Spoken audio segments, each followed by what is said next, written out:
Bonsoir et bienvenue à nos temps d'édification, le Paraclet. Tout de suite, nous faisons ce qui est bon devant notre Dieu. Nous prions.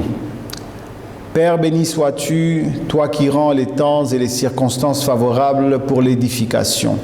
Merci de rendre cette parole audible, de lui donner autorité, afin qu'elle produise abondamment dans le cœur de celui qui la reçoit. Dans le nom de Jésus-Christ, Amen. Luc 8, le verset 15. Je lis la parole de Dieu.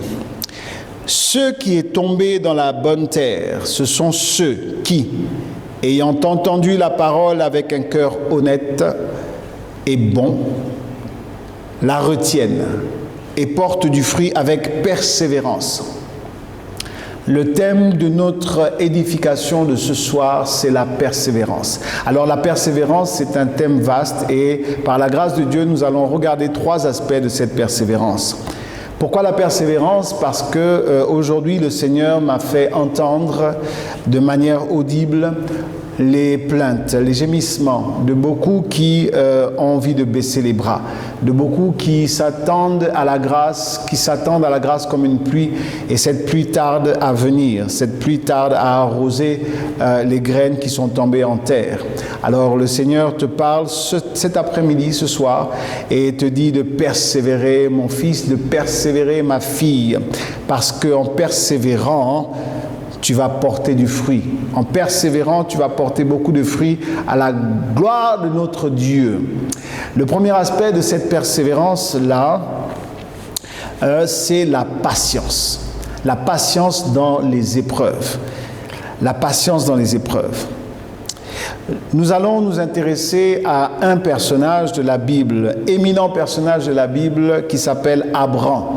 Je préfère dire Abraham parce que dans la forme prononcée de Abraham et Abraham, parfois l'oreille n'arrive pas à bien capter. C'est pourquoi je vais dire Abraham avant qu'il ne devienne Abraham. Abraham est en quête d'un héritier. Nous pouvons le lire dans Genèse, le chapitre 15.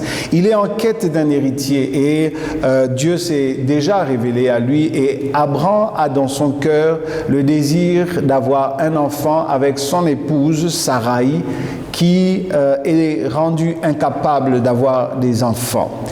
Et donc, Abraham, lorsqu'il va se tenir devant Dieu, il va demander au Seigneur, quand le Seigneur va lui dire que, écoute, je suis ton bouclier et ta récompense sera grande, il va lui dire, que me donneras-tu? J'ai presque tout, pour ainsi dire, et je n'ai cependant pas d'héritier. Et le Seigneur va lui faire la promesse d'un héritier. Entre le moment où le Seigneur va lui promettre l'héritier et le moment où l'héritier va arriver, 25 ans se seront écoulés entre les chapitres 15 de la Genèse et le chapitre 17. 25 ans se sont écoulés pour que Dieu transforme un homme, Abraham, en Abraham, pour que Dieu accorde à cet homme-là l'héritier qu'il lui a demandé. Beaucoup pensent que 25 ans, c'est beaucoup. Et je suis d'avis que 25 ans, à l'échelle d'une vie humaine, c'est beaucoup. Mais en même temps, 25 ans devant celui qui n'a pas la même notion du temps que l'homme, devant Dieu, pour qui un jour est comme 1000 ans et 1000 ans comme un jour, le temps n'a pas la même notion, le temps n'a pas la même valeur. Ce que Dieu poursuit, ce sont des buts, ce sont des objectifs. La Bible déclare que Dieu a tout fait pour un but. Alors ce qu'il fait lorsqu'il accorde une promesse, c'est d'inscrire des objectifs qui sont assignés à cette promesse. Lorsqu'il dit « je te donnerai un héritier », il poursuit plusieurs objectifs, il poursuit un but. Et ce but, c'est d'emmener cet homme Abraham, au travers des épreuves, à ce qu'il devienne Abraham, parce que son nom Abraham veut dire Père éminent, et que Dieu veut faire de lui le Père de la multitude, d'où l'appellation Abraham, et que pour faire de cet homme-là, Abraham, un Père de la multitude, surtout de la multitude issue de la promesse de Dieu, cela va s'inscrire dans un temps. Dans les 25 années, cela aurait pu faire moins de 25 ans si, entre-temps, il n'y avait pas eu des faits d'histoire, des faits humains qui sont venus perturber un peu. Mais Dieu n'est pris au dépourvu de rien, malgré les petits obstacles qui peuvent venir s'intercaler dans la poursuite des objectifs de Dieu. Au terme des 25 ans, Abraham est prêt à rencontrer son héritier Isaac. Il y a tellement de choses à dire dessus, mais le premier aspect de cette persévérance, c'est la patience. La patience qui t'emmène à croire que Dieu, qui a fait une promesse, n'est pas un homme pour mentir, ni un fils de l'homme pour se repentir. Ce que sa bouche déclare, assurément sa main va le faire. Et que, entre-temps, si cela n'est pas encore réalisé, si l'héritier n'est pas encore là, si la situation espérée n'est pas encore effective et présente, laisse la patience agir. Laisse la patience agir à l'intérieur de toi. La patience a cette aptitude à transformer un Abraham en Abraham. La patience a cette aptitude de te transformer tel que tu es en la personne que tu dois être au moment où tu vas rencontrer ta destinée, au moment où tu vas rencontrer l'héritier, au moment où tu vas rencontrer l'accomplissement de la promesse. Le deuxième aspect de la persévérance, c'est la fidélité. La fidélité, nous pouvons la définir de plusieurs manières, mais la définition que le Saint-Esprit a soufflé dans mon cœur, c'est le fait de ne pas se retirer de la foi. C'est le fait de ne pas se retirer dans la foi. Une fois que tu as entamé ta marche dans la foi, la fidélité va t'emmener à ne pas te retirer de la foi, à ne pas te retirer dans la foi. Le Seigneur déclare que mon juste vivra par la foi. Et c'est le prophète Habakkuk qui en parle. Mon juste vivra par la foi. Et s'il se retire, mon âme ne prend point plaisir en lui. Alors le Seigneur ne veut pas que nous nous retirions de la foi. Il veut nous emmener à la fidélité. Et l'exemple qui m'a été inspiré, c'est l'exemple de Jésus-Christ lui-même. Et cet exemple se trouve dans Luc, l'évangile selon Luc, le chapitre 22, le verset 32. Le Seigneur dit, « J'ai prié pour que ta foi ne défaille point. » Et il s'adressait à un apôtre, Pierre. Et il savait que les moments qui allaient s'ouvrir, parce que pour recontextualiser, mettre dans le contexte cette parole, c'est au moment où Jésus-Christ vient de terminer le repas, le souper pascal avec ses disciples, et il a annoncé que des choses terribles vont arriver. Il a annoncé qu'il allait mourir, et il a aussi annoncé que Pierre allait le renier. Et cependant, il dit à Pierre que j'ai prié pour que ta foi ne défaille point. Mais lorsque tu seras converti, affermis tes frères. La fidélité, donc, c'est le fait de ne pas se retirer de la foi. Pour quelqu'un qui est en quête de conversion, pour quelqu'un qui est en quête d'affermissement.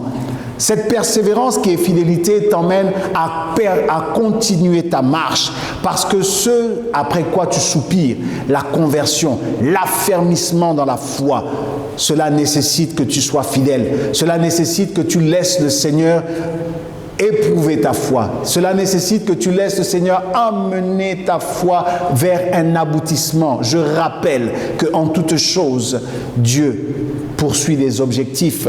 L'objectif ici, quand Jésus prie pour la foi de Pierre, c'est que Pierre soit converti et que la conversion de Pierre ouvre la porte à l'affermissement de ses frères.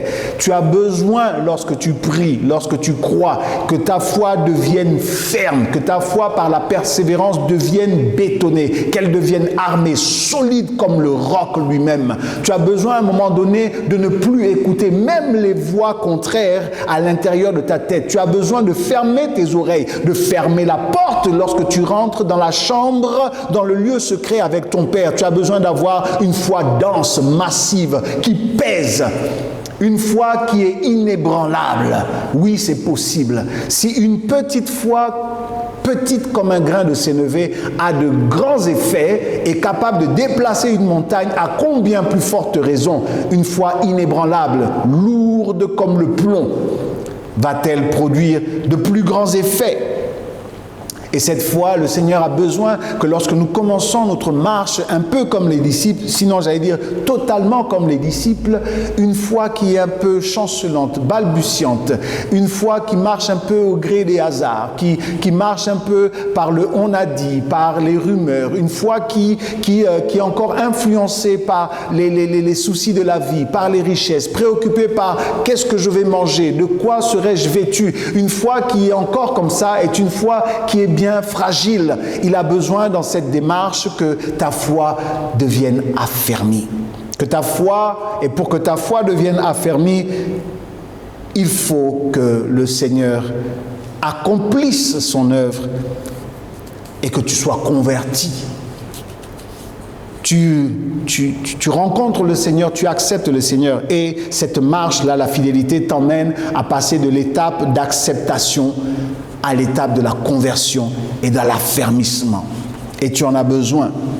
Le troisième aspect de la persévérance, c'est l'insistance dans la prière. L'insistance dans la prière. Le Seigneur m'a inspiré le passage du prophète Élie, qui est en quête de retour de la pluie.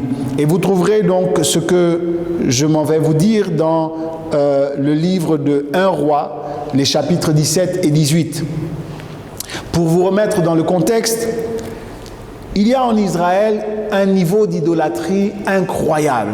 Et ce niveau d'idolâtrie, deux personnes sont des piliers, deux personnes sont des brèches pour permettre au monde, au royaume des ténèbres, de venir envahir Israël. Ces deux personnages, c'est la reine Jézabel et le roi israélite Akab. Et Jézabel est cette déesse païenne qui emmène l'idolâtrie à un niveau incroyable dans Israël. Et Akab est le roi effacé, le roi mort, qui accepte tout cela. Et le prophète de Dieu va venir à un moment donné déclarer qu'il n'y aura plus de pluie sur tout Israël pendant de nombreuses années, en fait pendant 3 ans. Et le Seigneur m'a permis de comprendre que l'idolâtrie a créé une aridité spirituelle. L'idolâtrie a créé une aridité spirituelle.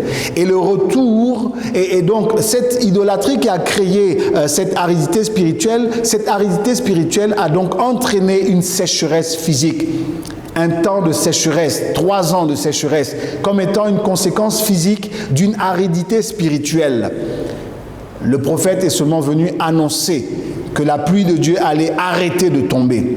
Pourquoi la pluie de Dieu va-t-elle arrêter de tomber?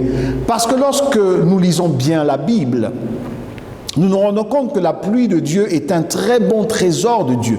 La pluie de Dieu symbolise de manière parfaite la bénédiction de Dieu. Il n'y a aucun élément naturel qui peut symboliser la bénédiction de Dieu comme la pluie symbolise la bénédiction de Dieu. Rappelez-vous, en Éden, le sol était aride parce que Dieu n'avait pas encore fait pleuvoir. Et lorsqu'il a fait pleuvoir, à partir de ce moment, il a pu prendre l'argile et façonner l'homme.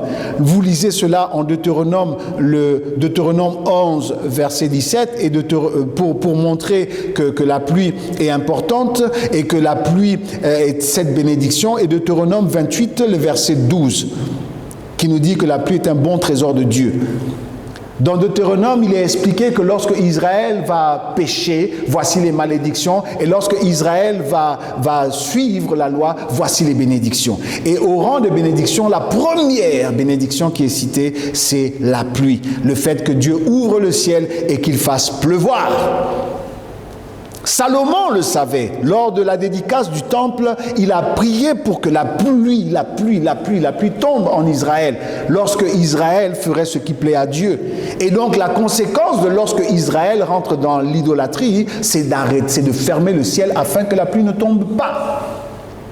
Dans la persévérance, cette insistance dans la prière, c'est aussi un examen de conscience, de savoir qu'est-ce qui a pu engendrer la fermeture du ciel. Qu'est-ce qui fait que lorsque nous sommes dans cet état où le ciel est comme un ciel d'airain fermé, est-ce que nous sommes dans les bonnes dispositions? Est-ce que nous ne prenons pas des raccourcis? Comme par exemple, Sarai a proposé à Abraham de prendre Agar et de lui donner un fils. Est-ce que nous n'avons pas un plan B que nous essayons de venir intercaler avec le plan de Dieu?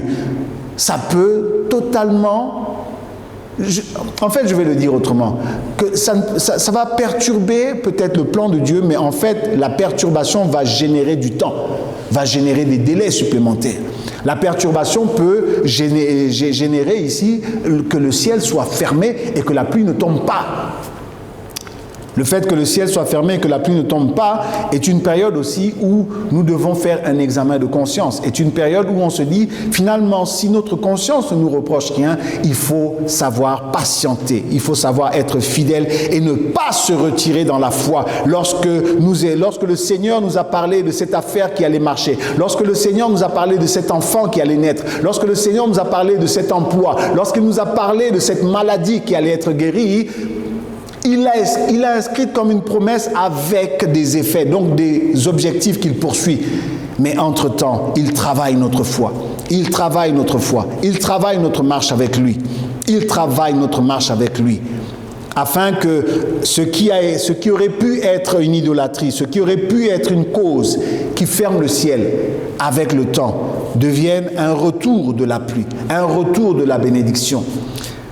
Pourquoi insister dans la prière? Lorsque le prophète a fermé le ciel, il a parlé en une seule fois, mais pour ramener la pluie, il a dû prier avec insistance. Avec insistance. Et le fait qu'à un moment donné, à la 7e fois, il voit un nuage qui avait la forme de la main d'un homme, montre que la pluie qui a été fermée n'est finalement, le ciel qui a été fermé, ou bien le ciel qui est en train de s'ouvrir, n'est pas finalement le fait de l'homme, et que c'est bien le fait de cette main nuageuse qu'il a vue pour que la pluie revienne. Alors le Seigneur n'est pas venu t'accabler ce soir, il est venu te dire persévère. Pourquoi il te dit persévère? Parce que tout ce qu'il t'a promis, il n'est pas un homme pour mentir, ni un fils de l'homme pour se repentir. Ce que le Seigneur cherche, ce sont ces objectifs-là. Alors nous tous, apprenons à être patients, laissant la patience accomplir en nous une œuvre parfaite.